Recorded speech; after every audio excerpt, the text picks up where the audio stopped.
Now, Sri G. N. Ratanpuri. Absolutely, okay.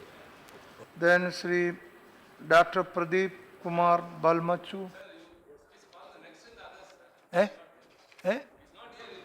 Yes, called. That is what I am doing. That's what I am doing. Eh? No. Eh? आपने हमको It's not, the person is not present, you can give that to the next others. That is not the procedure done. You want? Sir आपने हमको बुलाया sir You called Ratanpuri, he comes under others. If he is not present, you should, I thought you would call the next person. That is not the procedure I am adopting. Okay. That is what I am saying. But one thing, you want to speak now, I can ask him. That is you are one of the vice chairmen, so I have to. Eh? I thought you want to speak last. My impression was that you want to speak last also. Eh? If you permit me, I will speak, or else since he has started it. Okay, then would you do you agree? Okay, let us speak. You speak. Shiva will speak. I will call you next. Next you will be. उपाध्यक्ष महोदय, बोलिए. सबसे पहले तो मैं आपको धन्यवाद देता हूं कि आपने मुझे इस विषय पर बोलने का मौका दिया। हमारे माननीय रेल मंत्री जी पहली बार ये रेल बजट इस सदन में रख रहे हैं और बहुत सारे लोगों ने इस चर्चा में भाग लिया। ये ज़रूर बात है कि लोगों की बहुत सारी अपेक्षाएं थी। जिस तरह से देश की जनता ने इस सरकार को समर्थन दिया था, बहुत सारी अपेक्षाएं थी कि नए रेल मंत्री आए हैं, बहुत कुछ देश की जनता को मिलेगा। मगर जब बजट प्रस्तुत किया गया उसके बाद हम बड़ी दावे के साथ कह सकते हैं जो अपेक्षाएं थी उसके अनुरूप ये बजट नहीं आया। और जो महत्वपूर्ण विभाग ये हैं जिसमें करीब 23 मिलियन टन यात्री यात्रा करते हैं और 3 मिलियन टन प्रतिदिन माल ढोया जाता है और ऐसे महत्वपूर्ण विभाग का मंत्रालय आपको मिला है। और जो मुझे जानकारी है कि बड़ी आप मोदी जी के करीब हैं और जब आप यहाँ आने से पहले पूरे देश में आप लोग ने प्रचार प्रसार किया मीडिया के माध्यम से। मेरे एलओपी जी ने कहा था कि कितना मीडिया आपका एडवर्टाइजमेंट कितना मजबूत है कि पूरे देश के लोगों को आपने सपना दिखाया कि अच्छे दिन आने वाले हैं और लोगों ने आप पर विश्वास किया। मगर विश्वास करने के बाद जैसे आपकी सरकार आई तो सबसे बड़ा तोहफा आपने सबसे पहले यहाँ के भारतवासियों को दिया। फाइनेंशियल डिसिप्लिन के नाम से 14% आपने फेयर बढ़ा दिया और उसके साथ ही जो फेट है, जो माल का भाड़ा, वो भी 6.5% बढ़ा दिया। यही लोग, आप लोग जब इधर थे तो इसका क्रिटिसाइज करते थे, जब आप सत्ता में आ गए अब उसको जस्टिफाई कर रहे हैं। ये दोनों तरफ ये जनता है, जनता समझ रही है, ऐसा नहीं है। अब आज आ गए, आपको जनता ने समर्थन दिया है, चलाइए सरकार, मगर फिर 5 साल के बाद फिर इम्तिहान देना पड़ेगा आपको, फिर पता चलेगा कि जनता को आपने कैसे ठगा है।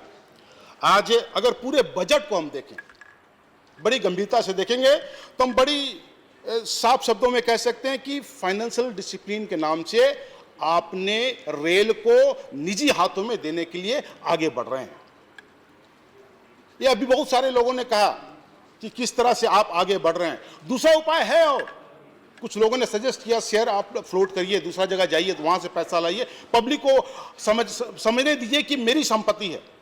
रास्ता है, मगर आप पूरी तरह से तैयार खड़े हैं कि किस तरह से हम, जिसको आपने मदद किया, ठीक है, हमारे साथी ने कहा कि जो बड़े कारपोरेट लोग आपको मदद किए चुनाव में, अब उसको कैसे हम मदद करें, वो आप उस रास्ते पर आगे बढ़ रहे हैं। इस पूरे बजट में आप देखेंगे तो गरीब के लिए कुछ नहीं कहा गया। गरीब जो बेचारा, भी बुलेट ट्रेन की बात कही गई, जो स्पीड ट्रेन जो हम लोग ने कहा था, बुलेट ट्रेन की बात कही गई। बुलेट ट्रेन में अभी बहुत सारे लोगों ने कहा बुलेट ट्रेन जो करीब 60,000 करोड़ रुपया एक बुलेट ट्रेन के लिए लगेगा, अब उसमें कौन बैठेगा आप बताइए। जब 60,000 लगेगा, अभी तो राजधानी में हमारे लोग नहीं बैठ सकते हैं, तो बुलेट ट्रेन की बात कर रहे हैं तो उसका भाड़ा कितना होगा? क्या वो हमारे गरीब आदमी गांव के लिए है क्या, या आदिवासी गरीब आदमी के लिए है क्या? क्या उसमें बैठ सकते हैं? आज तो ऐसे गांव हैं जहां के लोगों ने ट्रेन देखा नहीं है। हम इसका विरोध नहीं करते, मगर आपको अपना पॉकेट टटोलना पड़ेगा, आपको देखना पड़ेगा बस आपके पास है क्या, आप कर सकते हैं कि नहीं कर सकते हैं। आप पूरे बजट में आपने कहा, मंत्री जी ने कहा कि हम सुरक्षा और सफाई पर ध्यान दे रहे हैं। अच्छी बात है, ऐसी पहली सरकार जो आई, जो मंत्री आए वो लोग भी इस पर ध्यान दिए, मगर आपने विशेष जैसे आए आपने कहा कि नहीं हम इस पर ध्यान देंगे। आप सुरक्षा की बात कर लें, जैसे आप आए मंत्री बनने के बाद और आपने ये कहा सुरक्षा को हम ध्यान देंगे, और आपको याद होगा पिछले दिनों ट्रेन चली थी, उसको पहुंचना था हमारे कौन सा स्टेशन था, आनंद विहार में, आनंद विहार में था, वो चले गया नई दिल्ली। आप समझ लीजिए, आप किस्मत वाले हैं, हम लोग किस्मत वाले, ये घटना नहीं घटी। ये सुरक्षा का एक नमूना आपने पेश किया, आप लिए सुरक्षा की बात कर रहे हैं, अब देखिए ट्रेन कहां से कहां चली जा रही है। दूसरी बात आपने कही क्लीननेस की बात, क्लीननेस आप हम सिर्फ इतना ही कहेंगे मंत्री जी, हमारे यहाँ से जो राजधानी चलती है, आप एक राजधानी में बैठिए, रांची की राजधानी में, आपको पता चल जाएगा क्या बेडोल का हिसाब है, क्या टॉयलेट का हिसाब किताब है वहाँ पर।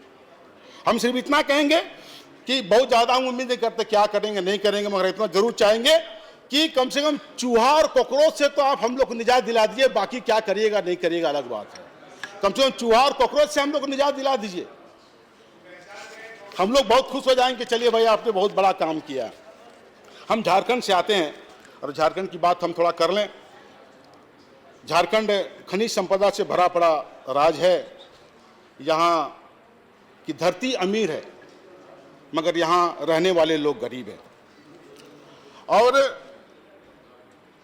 अधिकतर रेलवे का रेवेन्यू जो कोयला लोहा ढोने से आता है आपको रेलवे को, वो झारखंड से मिलता है। सबसे ज्यादा कंट्रीब्यूशन रेवेन्यू का झारखंड से। धनबाद को देखिए सेकेंड लार्जेस्ट रेवेन्यू देने वाला है, जो आपका 7 डिवीजन है उसमें दूसरा नंबर है रेवेन्यू देने वाला। और आपने बजट में क्या दिया? मात्र एक ट्रेन दिया टाटा से बेंगलुरु, भी एक दिन मात्र। कम से कम आप जो रेवेन्यू दे रहा है उसको तो आप ध्यान देंगे। ऐसे पिछड़ा हमारा राज्य है, ऐसे आदिवासी लोग पिछड़ा राज्य है, और उसको रेवेन्यू तो ले रहे हैं मगर उसको देने की तरफ आपका कदम नहीं बढ़ रहा। हमारे यहाँ 7 प्रोजेक्ट थे, आपने दिया पिछले सरकार के द्वारा आया था, और उसको आपने 50% में दिया, और आज तक वो प्रोजेक्ट आगे नहीं बढ़ सका। इसलिए कि हम तो रेवेन्यू दे रहे हैं और हमसे भी 50% आप ले रहे हैं। कम से कम ऐसे राज्य जहां पर रेवेन्यू आपको दे रहा है, रेलवे को दे रहा है, वहां पर उनको मरम्मत होनी चाहिए, वहां पर आपको कंट्रीब्यूशन नहीं लेना चाहिए। हमारे बहुत कुछ और प्रोजेक्ट हैं, जैसे कि कांड्रा नामकुम रेल लाइन, चक्रधरपुर में ओवरब्रिज, जमशेदपुर का ओवरब्रिज, ये सब चीजें हैं जो आज तक नहीं हो पाई। सरकार घोषणाएं की, अभी तक इस काम शुरू नहीं हुआ। पैसा भी चला गया मगर तभी भी ये काम अब तक शुरू नहीं हुआ।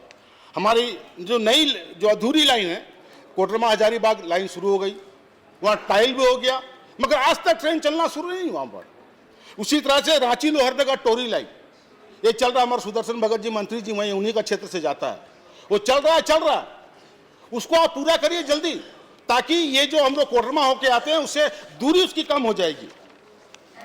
आज एक उदाहरण सिर्फ दे दें किस तरह की, आज हमारे यहाँ से एक टाटा एलएपी ट्रेन चलती है, वो एलएपी चलती है टाटा से, और वो करीब 2358 किलोमीटर तय करती है।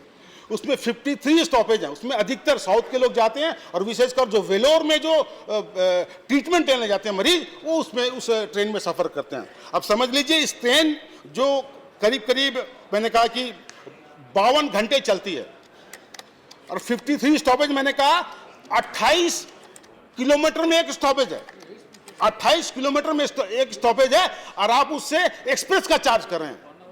ये तो लोकल का ट्रेन का चार्ज करना चाहिए आपको। ये एक्सप्रेस ट्रेन है जरूर, मगर ये ट्रेन चलती नहीं। 28, मैंने कहा कि 28 किलोमीटर में एवरेज एक स्टॉपेज है आपको। अब समझ लीजिए ट्रेन कैसी चलती है, और उसी में बीमार लोग जा रहे हैं, रास्ते में मर जा रहे हैं।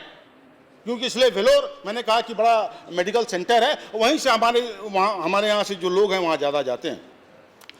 कुछ जो लॉन्ग पेंडिंग हमारी डिमांड है कुछ जैसे कि रांची गोवा का ट्रेन, दो मिनट सर, रांची हैदराबाद का ट्रेन, रांची अहमदाबाद, रांची जयपुर, ये सब ट्रेन जो लॉन्ग पेंडिंग डिमांड है, हम जरूर निवेदन करेंगे कि आने वाले समय में इसको जल्दी से जल्दी शुरू किया जाए। कुछ जो चीज़ें हैं जिसमें माननीय मंत्री जी आपका पैसा लगने वाला नहीं है, और बिना पैसा लगने वाला को तो आप जरूर अपने भाषण में डिक्लेयर कर सकते हैं। और वो एक दो चीज़ें हैं, एक पुरुषोत्तम एक्सप्रेस, बहुत लंबा डिमांड है घाटशिला में स्टॉपेज का, मगर ये कहते हुए कि राजनीतिक बिहार के लोग तो अपना स्टॉपेज करा लिए, मगर अब हमको स्टॉपेज जब घाटशिला में मांगते हैं तो बोलते हैं कि ये दूर जो है ये दूरी कम थोड़ा और ज़्यादा होना चाहिए, मगर आप दूसरे जगह में 25 किलोमीटर में कर दे रहे स्टॉपेज, मगर पुरुषोत्तम को जहाँ पर UCL है, जहाँ पर ACL है, वहाँ स्टॉपेज करना नहीं चाहते, इसमें पैसा लगने वाला नहीं है। दूसरी बात कि रेल भवन की बात आप लोग सब लोगों ने कहा, मगर हमको लगता है पता नहीं आपको पता चला है कि नहीं, हम तो देखते हैं यहाँ पर जब रेल का कोई चिट्ठा लिखते हैं तो रेल भवन में मेरा कन्फर्मेशन नहीं होता, जो प्रभारी हैं दूसरे पदाधिकारी उनका कन्फर्मेशन हो जाता है, उनके जो लोग हैं। हम जो सांसद हैं हम लोग लिख के देंगे, उसका कोई वैल्यू नहीं है। आप जाके देखें, उसको पता लगाएं आखिर क्या गड़बड़ी है, वहाँ पूरा कारोबार चलता है इमरजेंसी कोटा का, इसलिए उसको आप इंश्योर करना पड़ेगा, जो सांसद लिखते हैं उसका पूरा सम्मान होना चाहिए। हमारे यहाँ वनांचल ट्रेन चलती है, दो मिनट वनांचल ट्रेन चलती है, उसको हमने कहा था टाइमिंग चेंज करने के लिए। हमारे यहाँ से लोग दूर से चलते 300-400 किलोमीटर से आते हैं रांची, और वो चलती है वापस जाती है 2 बजे। हमने कहा कि उसको 7 बजे कर दो ताकि लोग काम करके वापस जाएं, नहीं तो एक दिन रहना पड़ता है। भाई इसमें क्या दिक्कत है आपको? पहले वो चलती थी 7 बजे ट्रेन, मगर आप आज तक उसको करना नहीं चाहते। सिर्फ हम चाहते हैं कि 2 बजे चलती है दिन को, उसको 7 बजे कर दीजिए, ताकि जो लोग दूर से आते हैं उसको कम से कम सुविधा, उसको रात को रहना नहीं पड़े। और तो और हमारे यहाँ और एक बात कहेंगे कि जो हमारे DRM हैं, जितने लोग हैं हमारे यहाँ, जो 4-5 DRM लोग हैं, आप फोन करिए तो उठाएंगे नहीं, पता नहीं सुदर्शन भगत जी का उठाते हैं कि नहीं उठाते हैं। हम लोग तो फोन करें बात क्या करेंगे, उठाएंगे नहीं टेलीफोन, तो बात क्या होगी? ये तो हालत है आपका रेलवे का। कम से कम ये इंस्ट्रक्शन होना चाहिए, जो लोग कोई भी फोन करता है कम से फोन तो उठाया करें। अगर फोन नहीं उठाएंगे तो हम बात कैसे करेंगे? और अभी आपने कहा कि पैसा नहीं है आपके पास में, हम तो हमारे यहाँ एक घाटशिला में रोड है, मेन रोड है, उसको हमने कहा कि हम बना देंगे। सरकार, राज्य सरकार बोली हम बना देंगे, मगर आपका रोड है इसलिए आप देना नहीं चाहते। आप कहते हैं कि पैसा हमको दो, हम बनाएंगे। भैया जब हम देना चाहते हैं पैसा तो हमको दे दीजिए बनाने के लिए। इसलिए हम चाहते हैं कि माननीय मंत्री जी जरा आप जब अपना भाषण देंगे निश्चित रूप से इन चीजों पर विचार करेंगे। धन्यवाद सर। धन्यवाद, thank you very much. Now Shri Tiruchi Shiva. Thank you, Deputy Chairman, sir. So the railway transport has become the lifeline of almost every citizen of India, and therefore transportation of passengers must be considered as a service to the people rather than comparing it to commercial viability. So the new minister has got a tough job ahead. When he has to run the railways people-oriented, he has also to face the challenges and constraints before him. What are the constraints? Sir, since independence, it is 67 years. The route kilometers in Indian railways have increased only 20%. In the year 2002, in the same house when I was speaking, I mentioned this as 10%, and within this short span of time, 10 other % has been increased, and now only 20% route kilometers have been added to what existed when the British left us. And second is, sir, there are only 317 proposals of the total 696 proposals sanctioned have been completed. And in that 4 proposals, which have been sanctioned 30 years before, are yet to see the light of the day. In this situation, it's not only complaints or finding faults or putting forth demands, sir. We have also something to compliment and appreciate the minister. One is that the minister in his budget speech has said that he has planned to create a diamond quadrilateral network in high-speed rail. And second, sir, the ministry targets to become the largest freight carrier in the world. And third, 4,000 women constables will be recruited who will escort the ladies' coaches. And use of vehicle-borne ultrasonic flood detection system is proposed to detect rail and weld fractures. In addition, ultrasonic broken rail detection system will also be tried as a pilot project These things are to be appreciated. And one more very, very important thing, sir.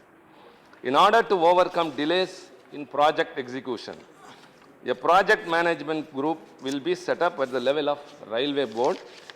Similarly, to expedite projects at the ground level, a project monitoring and coordination group consisting of officials of state government, railways, and professionals will be set up. Sir, why I underscore this point, sir, very, very important. Sir, a survey conducted by the managerial attributes by IIM Ahmedabad showed the personal integrity of the officers in the railways and also the other things, their concern for external consumers. There was a scale of 1 to 7. Their concern for external consumers was only 3.15. And whereas openness to ideas was just 3.7. Sir, now we can understand the delay for all these projects. Many other things lie in between. And I come to another very, very important point, sir. The revised estimate which says about the operating ratio. First of all, what is the operating ratio, sir? It is the ratio of the total working expenditure to that of the gross traffic receipts. If the ratio is higher, it indicates the lower ability to generate surplus for capital investments. Sir, in the previous year, the budget estimate of operating ratio was 87.8%, but the revised estimate resulted in 90.8%. And our railway minister, before the railway budget, he has hiked the freight fares and the passenger fares. In spite of that, he has anticipated the gross traffic receipts are expected to increase by 14% to rupees 1,60,165 crore. In spite of that, sir, the budget estimate of operating ratio now is 92.5%. Sir, when it was 87.8, the revised estimate showed 90.8. After having hiked the passenger fares and the freight fares and so many other measures he has undertaken, his budget estimate says 92.5%. So I am afraid in future, I don't know how much it will come to about and what will be the repercussions. The other thing we have to appreciate is the resource management. Other than depending upon totally increasing the hiking the freight fares and the passenger fares, he has tried to manage in other manners like FDI, PPP and all these things. So personally we may be against these policies. But after the liberalization era, these things cannot be dispensed of. But I would like to say, in the FDI and the PPP are in the state highways and in the airways. But at the same time, the cost that has been spent has been indirectly shouldered on the consumers. I am afraid, if at all you are going to bring in FDI or any other thing in the railways, it should not be in any manner burdened upon the passengers. Already they are very much shouldered. And now that the FAC, fuel adjustment component, which gives 4.2% hike in the recent passenger fares, sir, I am afraid. If I would like to know from the minister, if the fuel prices come down, what will it do with the FAC? Our people are already suffering with the escalating costs and prices and everything. And in this, indirectly, the FAC is coming inside, though not directly, sir. So this cannot be a component in a country like ours. Sir, these are the things. And one more thing. Recently, the railways have met with some fire accidents, mostly due to electricity short circuit or anything. Whenever we travel in an AC coach, we feel comfortable, but we realize that we are not safe. Sir, why don't you try to have a fire extinguisher in every coach? You may say that it may be stolen. Where things are not stolen? Even when the train is in the yard, it is stolen, not only by the passengers. So also on another very, very small appeal, when my colleague Ms. Rajani Patil spoke, I thought of that. In the year 96, when I was in Lok Sabha, I proposed one suggestion to the then Railway Minister Ram Vilas Paswan, that the toilets which the trains have do not have a mug at all. So the women and the children, not only that, anyone who has to go to the toilet must be a gymnast to use the tap. So after having heard that, Mr. Paswan introduced that, and that was kept only in AC coaches, but not still in sleeper coaches. I think the new railway minister, whom I believe to be a people-oriented person, would consider this and take care of the sleeper coaches in which the middle-class people travel to provide mugs which cost only 3 to 4 rupees. You may again say that may be stolen, but that is not at all a matter. Consider, because the mug is not available, people do not use the toilet in the proper manner. That is why another person is not able to go inside. So these are the things very much in the time available I could present, sir. And leveraging the railway public sector undertaking resources and how the leverage is going to be, we would like to know. Of course, there are the assets of the railways are very much in abundance which are not being used, and how you are going to leverage and in what manner it will pay returns without affecting the people. Anything you may do, whichever you bring in. Either bullet train also, some members criticized, some people welcome. They said we should not be scared of something. Sir, I should say, a poor man who is not able to feed his children 3 times a meal and who is not able to give them the necessary things, if he is buying an air condition for his house, how it will be appreciated? So also the connectivity, which is not available in many of the stations, many of the places in India are suffering and lacking. Why we are going for a bullet train at an enormous cost, which needs a separate exclusive line for that train only. So with this, sir, I would like to pinpoint some very, very important things with regard to Tamil Nadu. Just, sir. And my colleague, Mr. I would like to second my colleague, Mr. Sudarshan Nachappan, who spoke here. He very well said that Tamil Nadu has been totally neglected. We have been done injustice. And he cited some things also. Sir, there are ever so many things. One thing he said about Trichy to Manamadurai, gauge conversion, for which only 1 crore has been allotted. I have got some other points, sir. Kadalur Salem via Vridhachalam. See, the latest expected capital cost is 556 crores, sir. So far it has been spent 152 crore. They have allotted only 1 crore. So also Manamadurai Virudhunagar, 230 needed, 190 spent, but only 4 crore have been allotted. Dindigul, Pollachi, Palkat and Pollachi, Coimbatore, 911 crore, 709 have been spent, 80 crores have been allotted. Sir, this is where we find something fishy. The Mayiladuthurai, Thiruvarur, Tirutirapundi, Karaikudi broad gauge line, which has been spent only 9.4 crore, has been allotted only 1 crore. What Mr. Nachappan said, Trichy to Manamadurai, it needs only 40 more crore. That would have been completed, but you allotted only 1 crore. Whereas this Dindigul, Pollachi, Palkat, as long as the gauge conversion is within Tamil Nadu, they are allotting only 1 crore. Once it crosses Tamil Nadu and enters into a part of another state, it gets 80 crore means, sir, I don't want to explain that, something unpleasant sounds, which we don't feel justice done to Tamil Nadu. So also, sir, Now, please. sir, and I'm completing. So I'm not entering into any party, I have not mentioned, so kindly don't bother. And No. the Rayapuram You've taken terminal. much more time. Sir. So that's why I waited, sir. I waited just to say a few points. The Rayapuram There is terminal one more speaker. and the expansion No, of there are some the more. ICF and the Trichy Golden Rock workshop for to be elevated to the level of coach or wagon manufacturing section. A train from Trichy to Tirupati, an intercity train from Trichy to Bangalore, Okay. and so also to Delhi and Bombay have all been under request. Sir, only one last point, very, very important. Kindly please bear with me. I would like to submit to the Railway Minister. Mr. Minister, please. Excuse me. Yeah. Mr. Minister, please.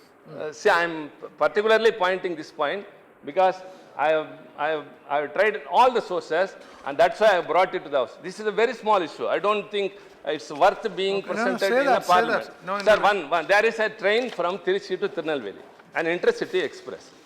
Sir, the train, let me tell, the train stops where all. After leaving Trichy, it stops at Dindigul, 100 kilometers away, 105 kilometers. After that, Madurai 57. After that, Virudhunagar 44. After that, Satur 28. After that, Kovilpatti 22 kilometers. Then Vanji Maniachi 37. And then Tirunelveli 30. Sir, in between Trichy and Dindigul, 105 kilometers, there is one municipality, Manaparai, 40 kilometers away, they have been asking for a stoppage, which Okay, there are other the speakers. predecessor Now, of this please. minister signed that, it didn't happen. I went to the railway board chairman, he said, okay, it's logically right, and nothing happened. I request the minister to consider Okay, this please. a long pending issue. Okay, thank so you. also consider, sir, kindly do justice to Tamil Nadu. All our issues have to be addressed, Yes. and I wish the railway minister success in his future endeavors, Okay. if at all it goes on, sir. Thank you. Thank you very much. Sri Bishwajit Dayameri.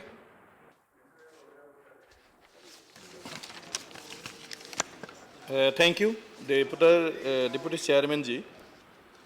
आज इस railway budget में सिर्फ मैं हमारे मंत्री महोदय को थोड़ा सा नोटिस की तरफ ले जाना चाहता हूँ। आज यहाँ बहुत सारे बातें कर रहा है और इस बजट में भी रिफ्लेक्ट हुआ है, सिर्फ रिफ्लेक्ट नहीं ऑलरेडी बताया जा रहा है कि हमारे देश में बुलेट ट्रेन की भी अभी इंट्रोड्यूस किया जाएगा और बहुत सारे ऐसे रेलवे ट्रैक्स हैं जिसको 4 लाइन तक किया जाएगा। लेकिन बहुत दुख की बात है कि नॉर्थ ईस्ट में अब तक मीटर गज पे ट्रेन चल रहा है, डबल लाइन है नहीं, इलेक्ट्रिक माने इंजन है नहीं। बहुत सारे प्रोजेक्ट्स आज तक जितना भी रेलवे के बजट में घोषणा किया गया था वो संपूर्ण नहीं हो पाया है।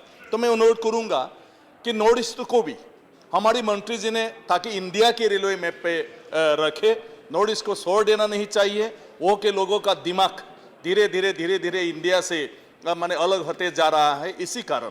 तो इसलिए मैं अनुरोध करना चाहता हूँ, आज अगर देश में 4 लाइन ट्रैक बैठाने की काम शुरू हो रहा है तो नॉर्थ ईस्ट में मीटर गज में क्यों चल रहा है? आज लामडिंग से लेके जो अगरतला तक रेलवे ट्रैक बैठाया गया है, रेलवे चलाया गया है, ये इतनी क्या है देर से बनाया गया, लास्ट शायद 3-4 साल ही हुआ है, लेकिन उसको जिस टाइम पे सारे देश में मीटर गज से ब्रॉडगज कर रहा है उसी टाइम में मीटर गज में कर दिया है। तो ये बहुत दुख की बात है और ये इनजस्टिस है। तो इसी तरह आज सारे नॉर्थ ईस्ट के जो स्टेट है उनके साथ जुड़ा नहीं किया गया और इस बजट में कुछ प्रोजेक्ट को संपूर्ण करने का वादा किया गया है। तो मैं आशा रखता हूं और अनुरोध करता हूं जिस तरह से वादा किया गया है इसको निभाए। जो भी हो, इस बार मैं धन्यवाद दूंगा मंत्री जी को कि उन्होंने इस बार बजट में स्पेसिफिक नॉर्थ ईस्ट के लिए 5140 करोड़ की घोषणा किया है और हमें उम्मीद है कि इस जो बजट प्रोविजन किया गया है इससे जुड़िए जरूर आगे से थोड़ा अच्छा काम हो जाएगा। हमारे वहाँ बहुत सारे नए लाइन बिछाने के लिए सर्वे किया गया था और भूटान तक ले जाने के लिए भी 3 ट्रेन लाइन वहाँ पर सर्वे किया गया है, रोंगिया से सांडू-झंकार भूटान की और पाठशाला से नांगलाम भूटान की और बासुगांव से गेलेफू आप तो भूटान तक। और जब प्रधानमंत्री जी भूटान में गया था वहाँ पर भी घोषणा करके आया था, लेकिन आज तक हमारे रेलवे मंत्रालय की तरफ से इस काम को अभी तक शुरू नहीं किया गया है। मैं अनुरोध करता हूँ इस सारे जो भूटान में कनेक्शन करने वाला ये घोषणा किया गया प्रोजेक्ट है इसको जितना जल्दी हो सके इसको शुरू किया जाए। इसके बाद हमारे जो नॉर्थ ईस्ट है उसमें बहुत सारे आरोपी ओवरब्रिज की जरूरत है, रोड पे ओवरब्रिज चाहिए।